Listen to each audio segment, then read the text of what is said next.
Welcome to Lynn Cullen Live. Talk radio without the static. Email your questions and comments to lynncullenshow@gmail.com. And now your host, Lynn Cullen. Yeah, here I am. I swear to God. Here I think. How you doing? Welcome to the program. It is the 29th of October, the year of somebody's Lord, 2025. And I need to know two things. I need to know if you heard that introduction, because if you did, I think we solved whatever problem that was yesterday. So just let me know if you heard the intro, and we should then be good to go. You know, the ongoing saga of technical difficulties is part and parcel of this program, and I'm hoping it's not too annoying for you. Great, I'm getting positive responses, which should mean that callers should be able to be heard as well. Thank God. In making the fix, however, I've lost hearing myself in the headset, and that'll be dealt with at a later date, but that's not as difficult. Hearing myself is something I don't have to do. So thank you all. Great. Looks like, you know, I could never explain to you. I mean, at risk of death, I could not explain to you how this show is rigged to get out there. But it employs 4 separate platforms, and they all have to communicate. And all it takes is one of them to decide to upgrade in some way, or to make a little, just a little, they always think, improvement. And all of a sudden, bango, the other 3 entities somehow can't find the 4th. And so whenever there's any kind of a pause in the program, that's when this kind of thing generally does happen. And we couldn't figure out who did what, but it was quite clear that the connections amongst all of these things, YouTube being one, don't ask me what the others are. This is something called Call-In Studio, and blah, blah, blah. I don't know. Anyway, here we are. That's all good. I think. And so I'm going to have Susan on tomorrow, since she was incapable of being heard yesterday. So, alrighty, let's get to something or other. The World Series. I know this is not a sports talk show, and I'm incapable of doing one, but I can be a fan, and I can be appreciative of great sporting events, and this World Series is that. Whoa. Just whoa. Unbelievably, Blue Jays tied it up on the road. I love it. That is such a scrappy team. How do you not root for them? And they're Canadians. How do you not root for them? Just saying. Anyway, so got a big game tonight. Whoa, I'm loving it. It's one of those series where everybody is performing at such a high level, which is technically what a Super Bowl should always be, that somehow the 2 best teams make it into the Super Bowl, which doesn't always happen. And the same with the World Series. And wow, these 2 teams are just amazing. The one we knew was, the other just came out of nowhere. Unbelievable. So anyway, I'm just saying that is pretty damn cool.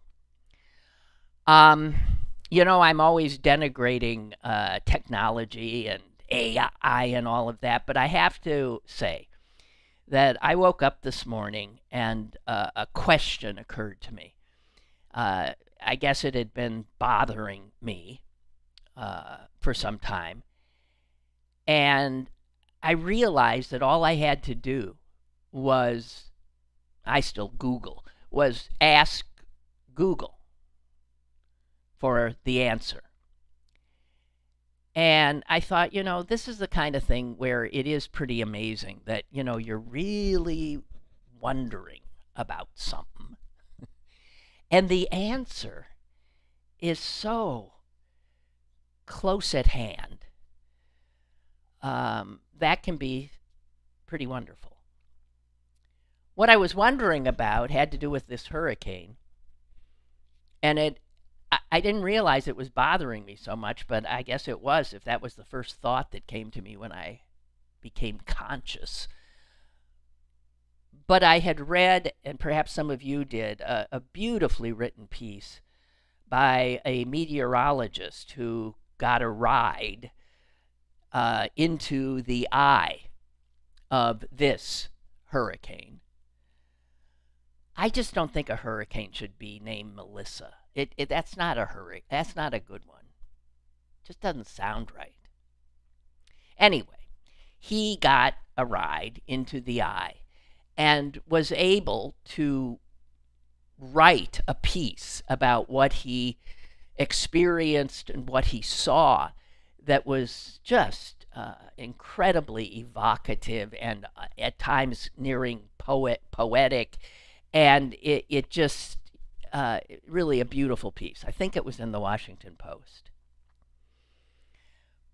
But one of the things he said, and then did not extrapolate on, which left me with this question, was he said that when you get past that wall, that inner wall, and pass into the total silence of the eye,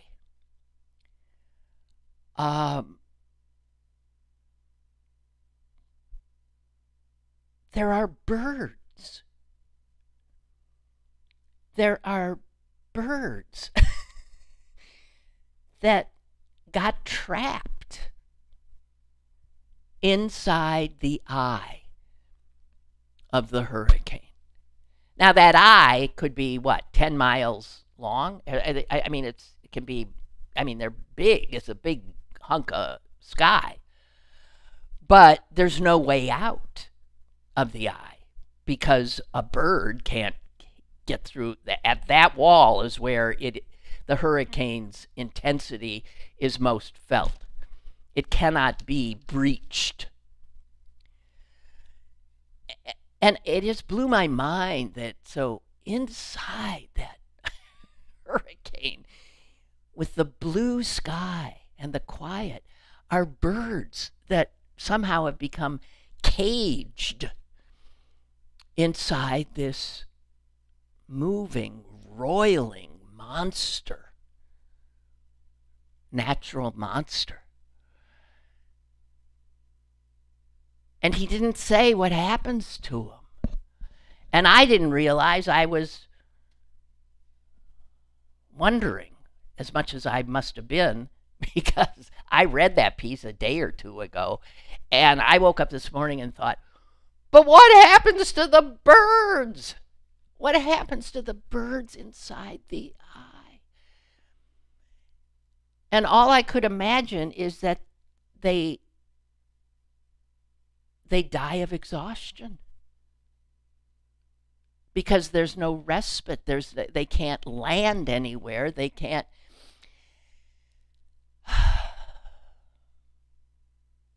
And then I Googled it. I was so blown away. The answer comes up immediately. I thought, how do I ask? I said, what happens to the birds trapped in the eye of a hurricane? And it turns out I was, pretty much right. Some of them do die of exhaustion. In fact, probably most of them, because they are trapped. And depending on how long the hurricane stays alive, and it can be weeks, some birds survive, but most die.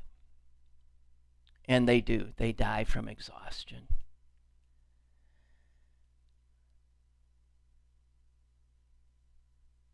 And this is a time of year when a lot of birds are migrating.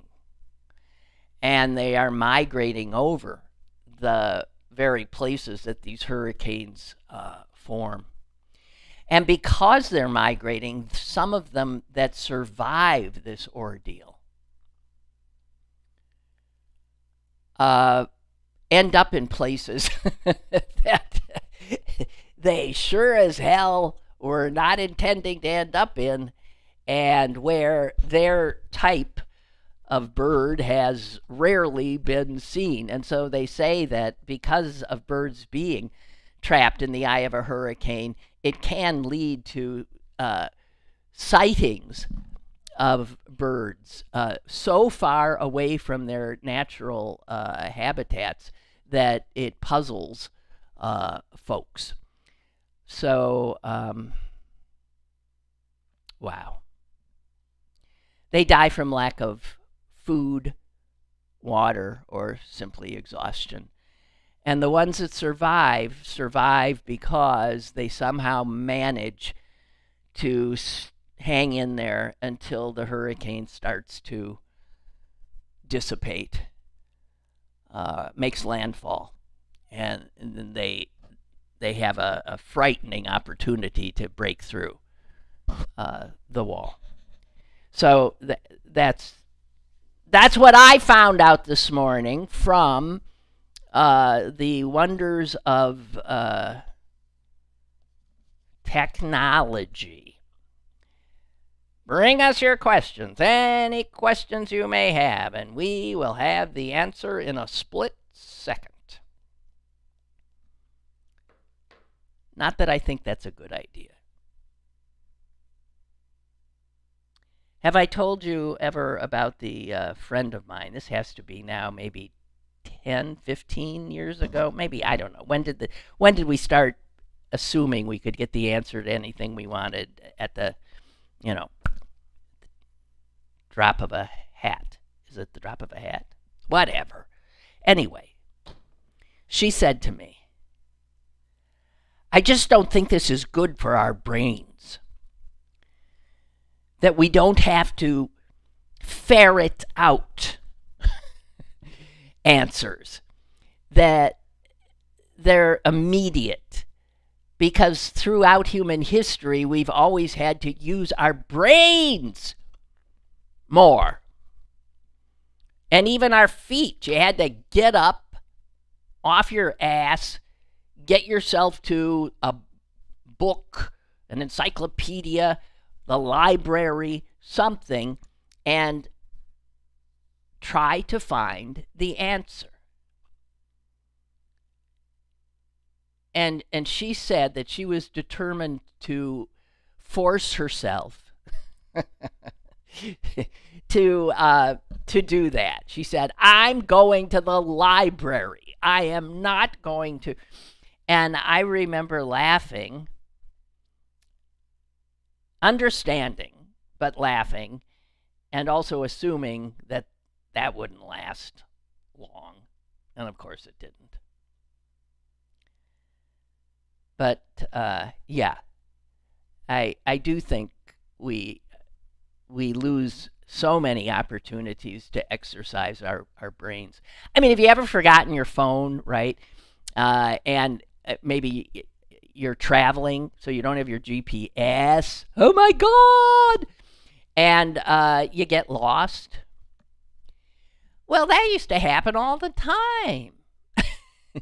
But what do? We panic.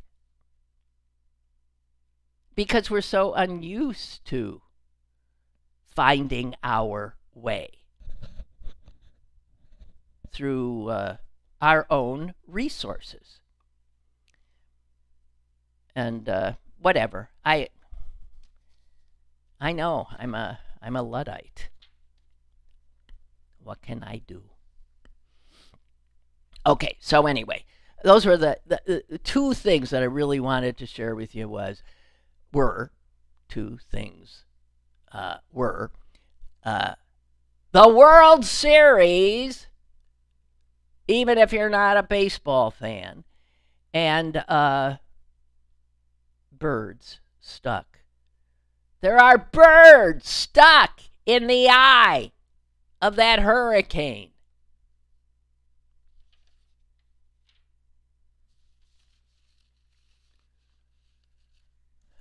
Margaret says, there goes my dream of being a bird. Well, just stay out of hurricane territory. Of course, they must get caught up in tornadoes, too. Man. Anyway, okay. So I happened to catch a little bit of local news, and we are living, guys, essentially without any government. I'm not even talking local news. I mean, the state of Pennsylvania, the Commonwealth, has not passed a budget. We don't have a budget. It's what, 4 months late? We don't have functioning government anymore.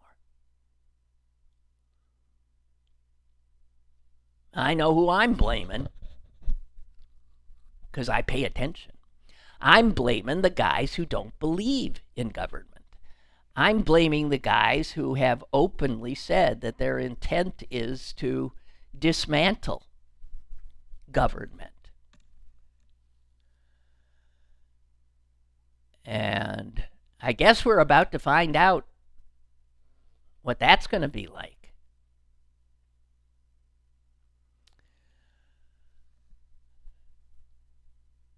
But, I don't know about you. I cannot speak for you. I don't know your situation.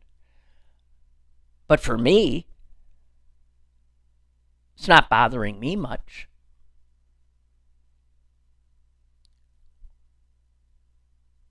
But there are millions and millions and millions of people who rely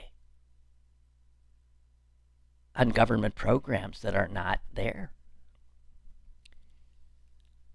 on money so they can get food for their children. And the fact that's the one that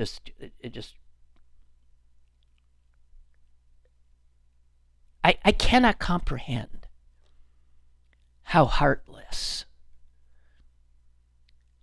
a person would have to be to not care and then consequently act to make sure that no child, no struggling old person reliant upon government funds for basics like food,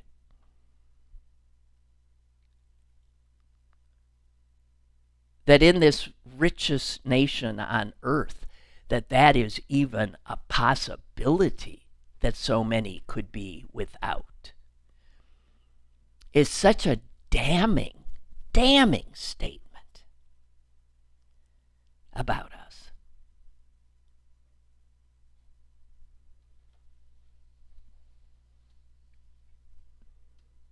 If you got a few extra pennies around, get them to the food bank, because the food bank is stressed.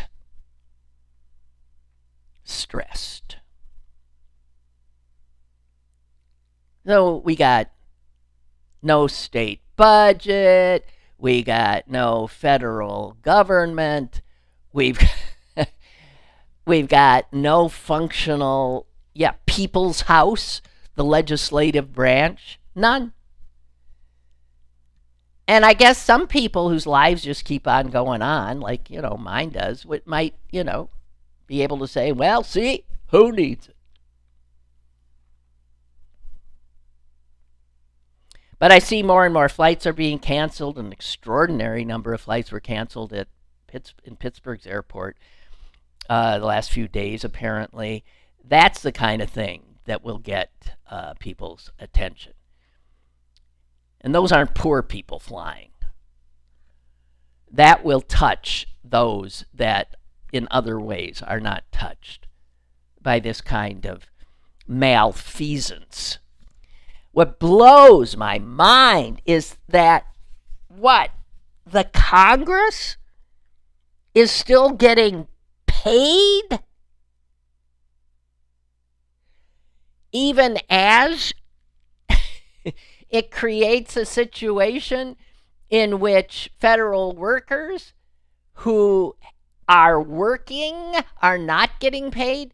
The Congress is getting paid for doing nothing but creating hardship.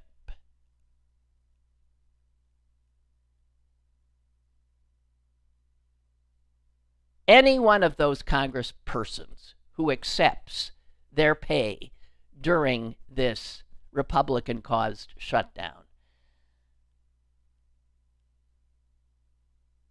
is doing something, I don't know, I would say inexcusable. Just saying.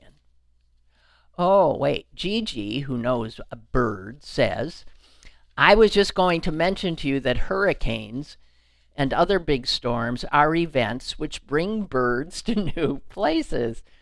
Sometimes it results in a single bird in an odd spot, or you get fallout, which is when a large number of birds show up. Often during these events, pelagic birds, what's that? Pelagic birds, which we would not usually see, end up in our lakes, rivers, and streams. You can be sure birders are going to be out looking.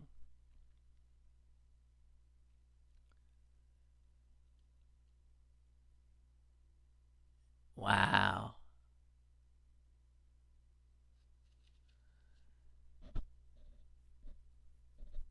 Gigi knows her birds. I mean, she's got, I don't know, Gigi, can I say this? She's the Washington County Coordinator for Pennsylvania Bird Atlas 3. She sends along a picture of a beautiful, beautiful northern saw-whet owl, which her group caught and banded last night. And they are migrating through our area at the moment.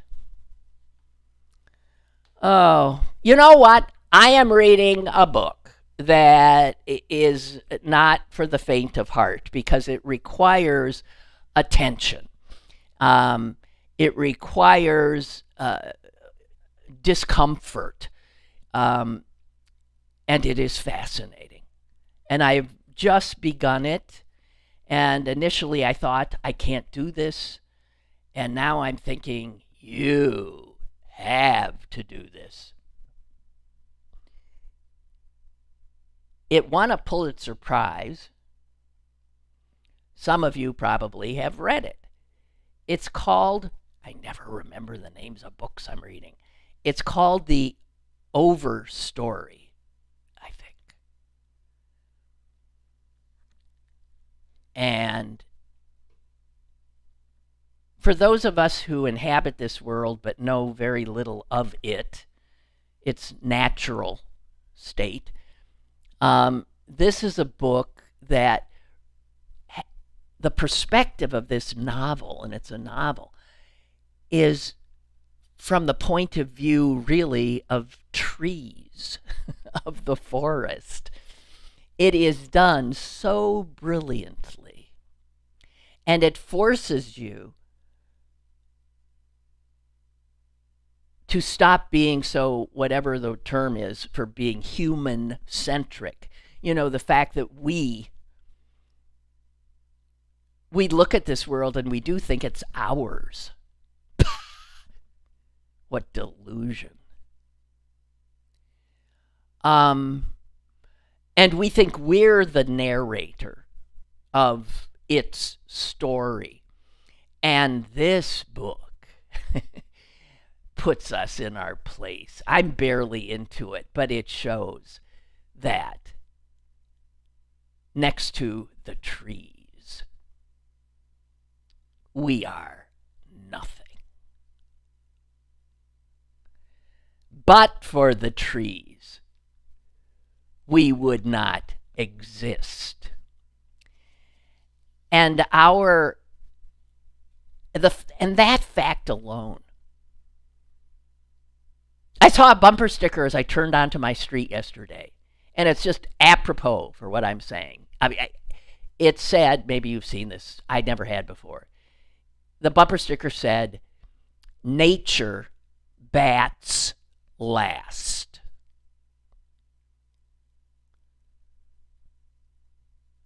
And I thought, oh boy,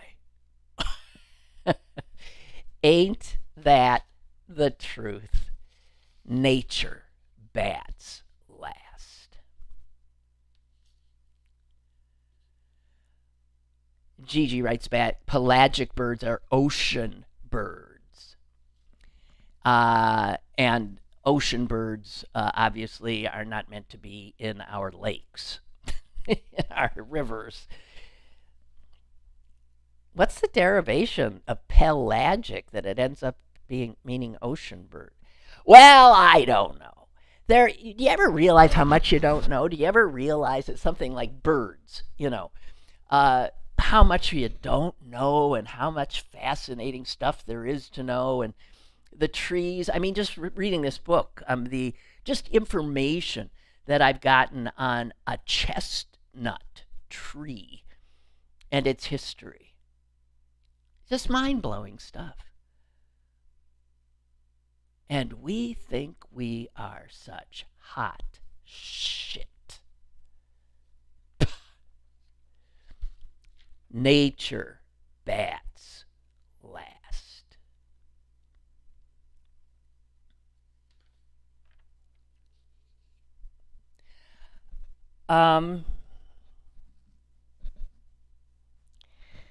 I guess I'm gonna.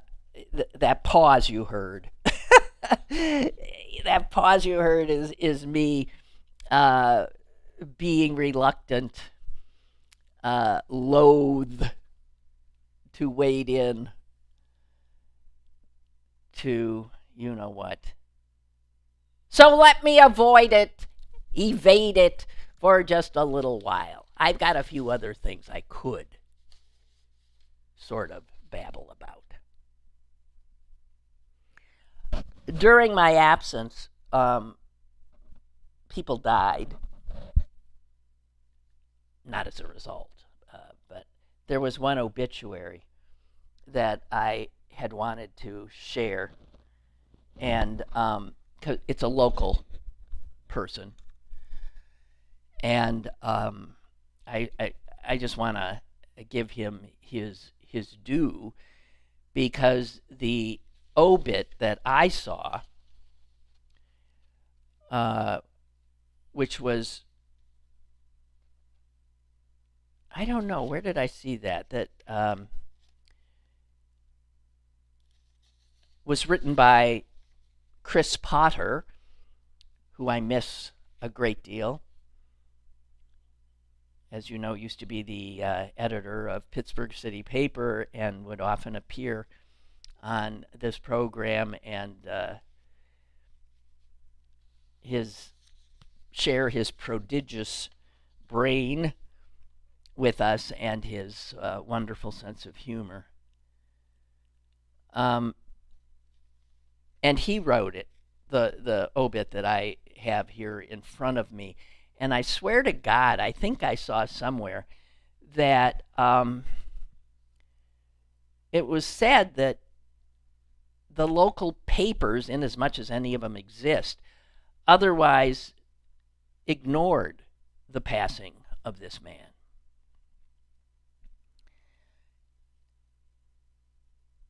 His name was Vincent Irene, and I'm assuming that's how he pronounced it. I have to say I don't know that I've heard it. Spelled Eirene. That is a name he chose. It was not a name he was born with. He was born Vincent Scotti,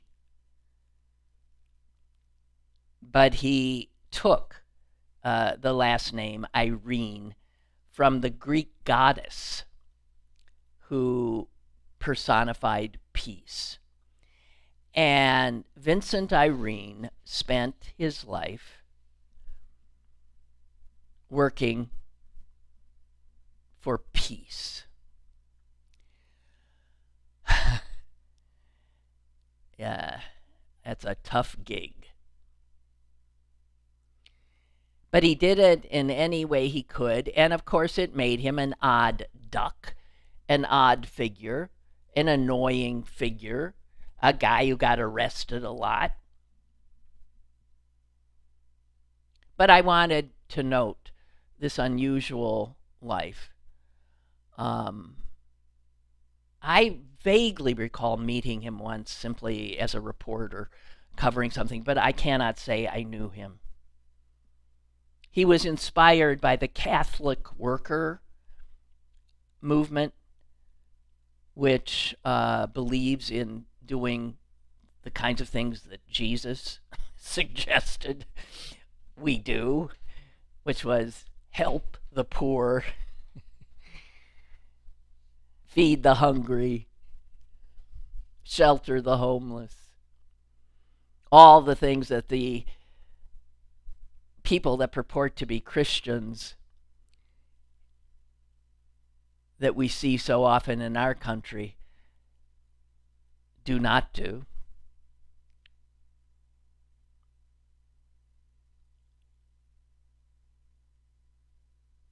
Yeah, it's here in this obit that Chris Potter wrote that his passing has yet to be marked publicly except by some online chatter and a family obituary.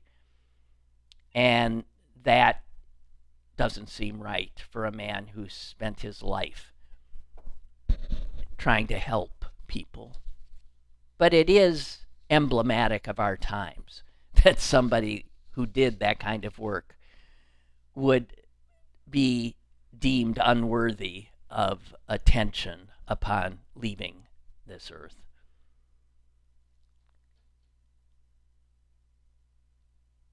He was arrested countless times. I love this. Once, in 1977, he was arrested for, with a few other people, digging a grave in the front yard of the then Secretary of Defense, Donald Rumsfeld. Wonderful. He was a regular at Carnegie Mellon University protesting their research that was funded by the military. And he was regularly protesting outside their software engineering institute.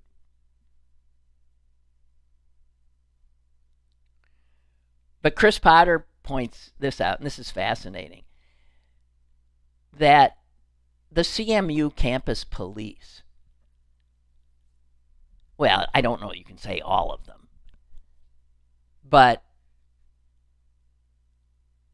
they admired his constancy, his fervor. They came to respect this guy.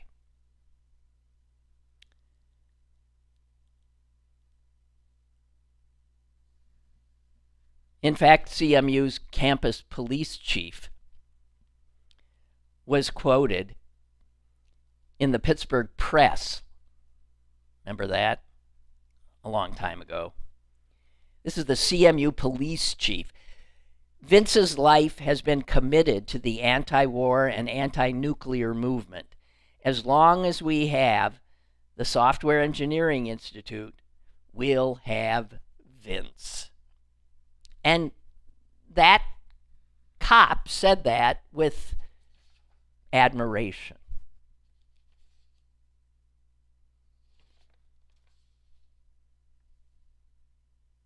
There's a cute item here by quoting Tony Norman, the Pittsburgh Post-Gazette columnist back in the day.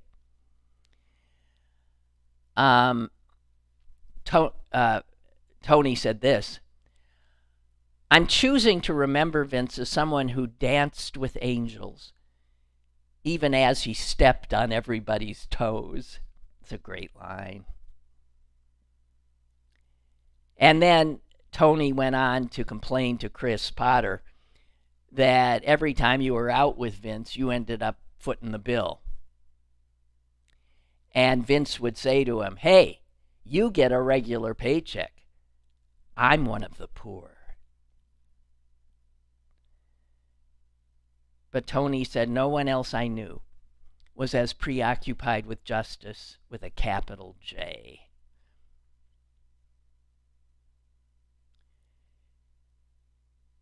You know who I think showed up at his wedding and also appeared as a character witness for him at one of his trials?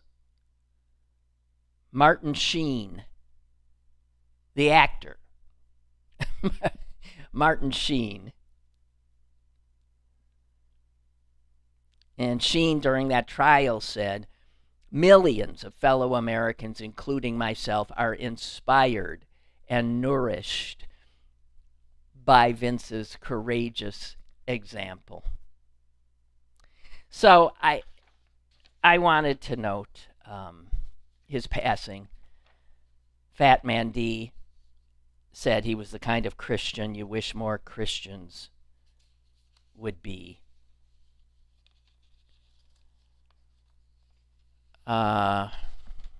So he is gone, and I wanted, if you didn't know about him, I wanted you to know and to pass on that the wonderful obituary that parts of it that Chris Potter had written. Okay, so Fetterman. What are we going to do about Fetterman?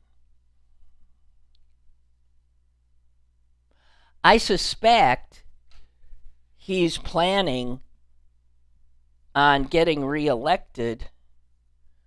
When does he run? In 26? I'm imagining he's thinking that he'll be able to withstand the loss of a lot of votes that he had gotten in the past from Democrats by actually getting votes from Republicans and independents. I don't know. You know, I was never a fan. And I'm just sickened by so much of what he's doing. Just when you get rid of Joe Manchin and Kristen Sinema, Fetterman morphs into this. I think this is something that I just picked. I picked out of the blue. It was shortly after my surgery, so this has to be now about 5 weeks ago. Fetterman was being interviewed by, who is it, Manu Raju of CNN. And Raju asked him this: So you don't think that Trump is at all shattering any of the norms of democracy in any way? And Fetterman's response was this: I'm saying he's definitely different, but that's what America voted for. Again, I don't agree with many of these things, but that doesn't make him an autocrat.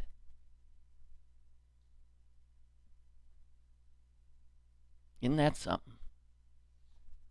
That's your Democratic senator. And for those of us who voted for him, it's a tough, tough, tough pill to swallow. Just unbelievable.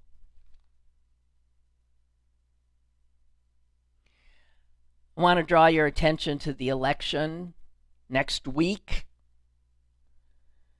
You've got to vote if you haven't already voted by mail. I have. It's one of those elections that turnout is everything, and there is something so important on that ballot, and that is the retention of the Supreme Court justices. Every single one of them must be retained, or the Republicans will end up taking down a second branch of our government in the Commonwealth. They have stymied the operation of our legislature, and if those 3 Supreme Court justices are not retained by voters, vote yes, yes, yes, we will end up with a deadlocked court, incapable of doing anything, literally. There are 7 justices on our court. These 3, if removed, leaves 4. 4, as you know, results in 2-2 decisions if partisan issues come up.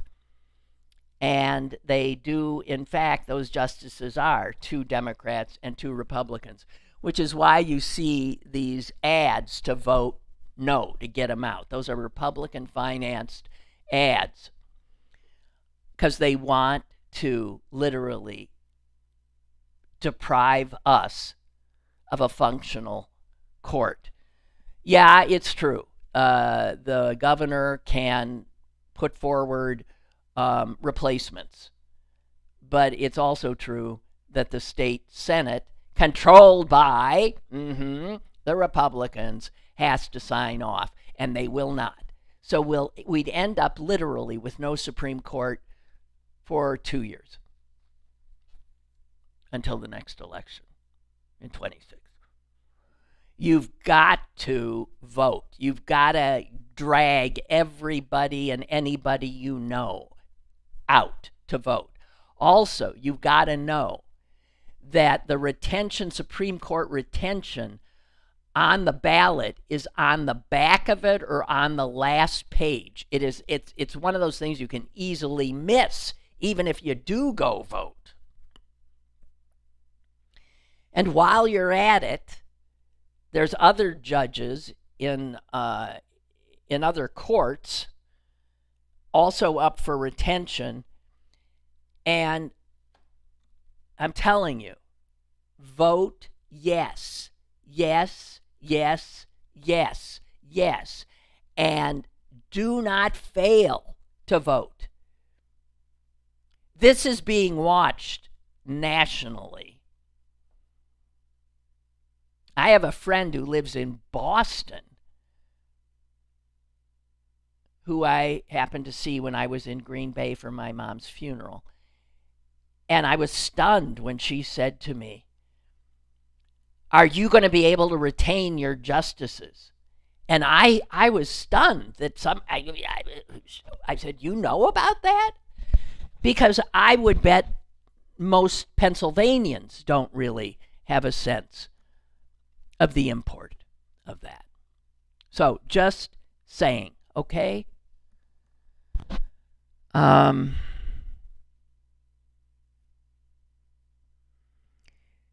If the Pennsylvania Supreme Court is brought to a halt, which is what the Republicans want, we are a major swing state. They will then go after all kinds of voting rules, all kinds of things to help swing this state to the Republicans, to Trump if he's running again, because who knows, whatever. I cannot begin to explain how important it is. Just saying.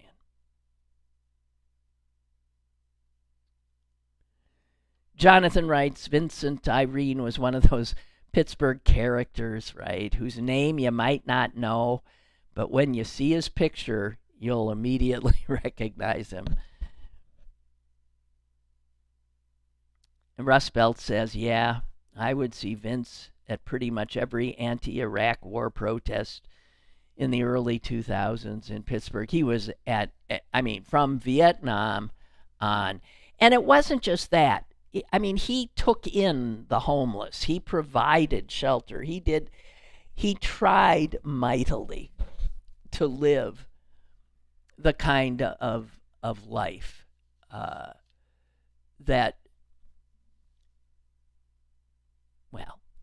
that Jesus suggested was a Christian life.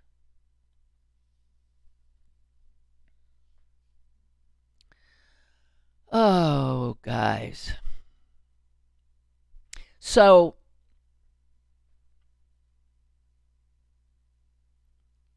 did you see? I'm going to go there now. Did you see that picture of you-know-who in Japan wandering away from the Japanese prime minister and then having to be sort of grabbed? The guy didn't touch him. Brilliant. Some guy in uniform sort of saying, hey, over here, turn, and over here. And then then the prime minister had to grab him again. He's wandering around like a bewildered, So, you do wonder. His blatherings are increasingly, I don't know, are they? They're increasingly insane. Something else that I didn't see get any notice is when Hegseth first put out that he was, I'm summoning all the generals and admirals, all the brass back here to, I don't know, tell him to go on a diet. Whatever, remember? That insanity. And Trump ended up, of course, having to go there as well and give an incoherent, meandering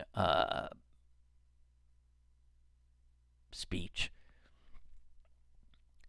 But this is before the generals actually had to come. They'd been told they had to come, but it hadn't happened yet. And Trump was asked by a reporter, I don't know why this didn't get more media, what he thought about Hegseth's demand that all of these generals come from all over the world and all show up in one spot so he could lecture them. And Trump said this, I love it. I think it's great.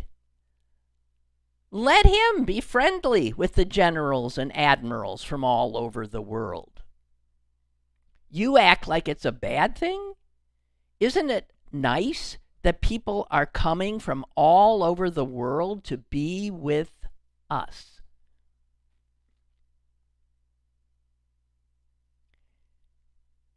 He didn't know. He thought Hegseth had somehow what? Managed to summon generals from other nations that were coming? He literally didn't know. And he said, well, I think that's wonderful. It's very nice. Incredible.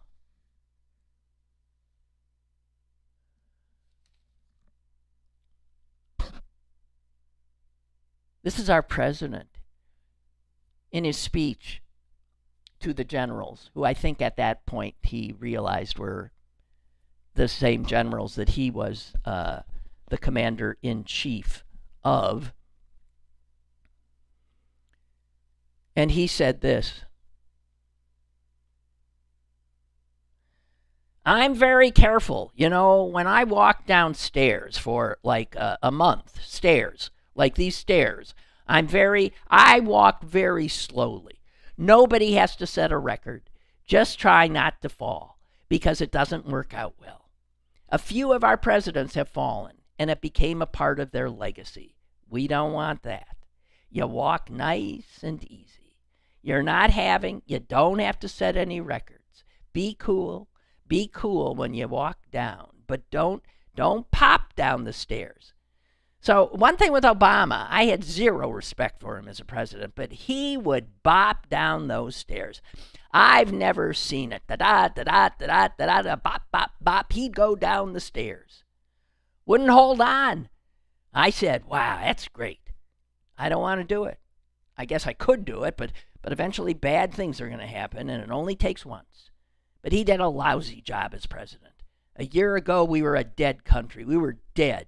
This country was going to hell.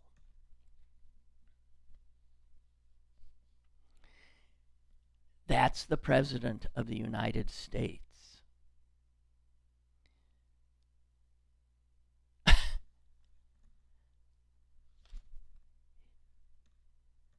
You want to weep. Weep. Just extraordinary. So I do want to point out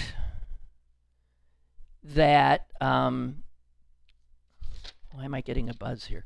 I want to point out that there are, anytime somebody stands up,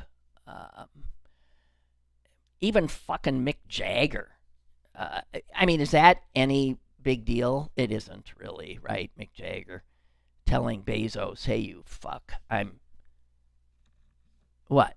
Can he literally tell Amazon they can't sell any of his records or anything he has anything to do? I don't know, whatever. But, the gratitude I feel when anybody does, and more so than a Mick Jagger, is there's a Republican congressman. You aware of this guy? In Kansas. And he's the kind of Republican we need more of. Conservative as hell, but obviously with a measure of character and courage. Because he is the sole reason that the Republican Party in Kansas has been unable to gerrymander their districts as Trump has demanded they do. And this guy, State Representative Mark Schreiber, Republican, in that red state, has the courage to say, that is simply unconstitutional. To tell the truth, to say no. Why aren't I? Who knew courage was such a rare trait? My brother wrote a wonderful book called The Mystery of Courage.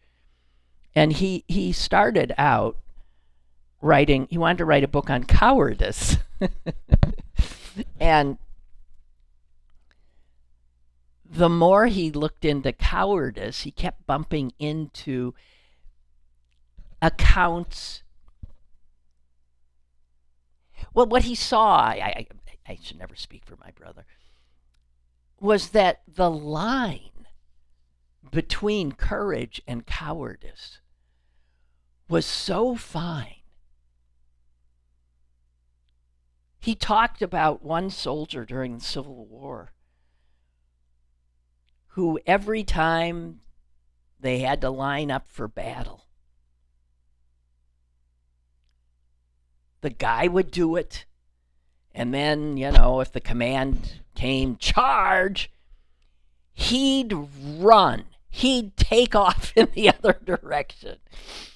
And the reason there's a story to tell about this is this guy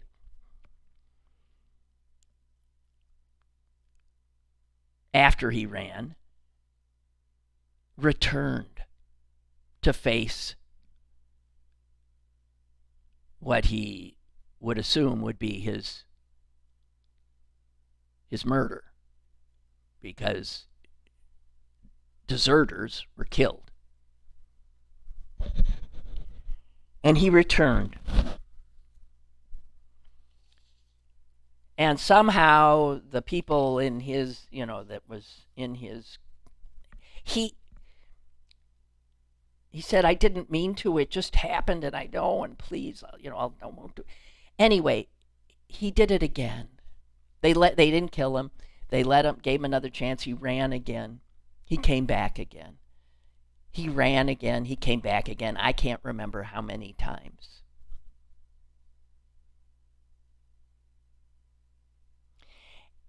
And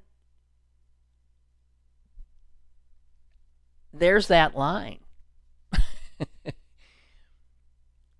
The coward ran. The coward in him ran. The courageous person in him came back so that the coward could suffer the consequences. I don't remember the end of the story. I'll have to look it up and see. But, man, there's so few courageous people. Breaks my heart. I want to do a shout out to one, Judge Karen Immergut. She was the one who, at first, when Trump said he was putting the National Guard into war-ravaged Portland, the case came immediately to her, and she said, She was the first federal judge who said, no. And she said, this is a nation of constitutional law, not martial law.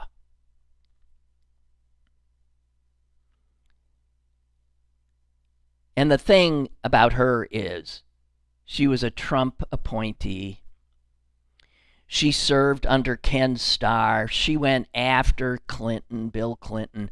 She personally was the one who questioned Monica Lewinsky about all the salacious details of her affair with Clinton.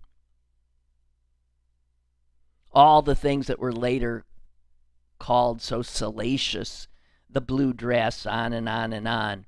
That was her. And so she was a good Republican soldier. And she gets appointed to the federal bench. And she says to Donald Trump, this is a nation of constitutional law, not martial law. To which the ever on top of things Donald Trump said, That judge ought to be ashamed of himself. Judge Karen Immergut. Now, of course, that's old now. She was overruled by a 3-judge federal panel by 2 of his other appointees. And I believe that is now before a full panel again. You know, the one thing we've learned about our judicial system is it's not good for emergency stuff. It takes too effing long. When someone is burning down the house, as Trump is, he knows the law can't move fast. He's made a career of knowing the law can be stalled and stalled and stalled. And we're seeing now the result. Anyway, that's it for me, I guess. I hope you heard it all, if it was worth hearing. And we'll have Susan on tomorrow, and I hope we'll hear her.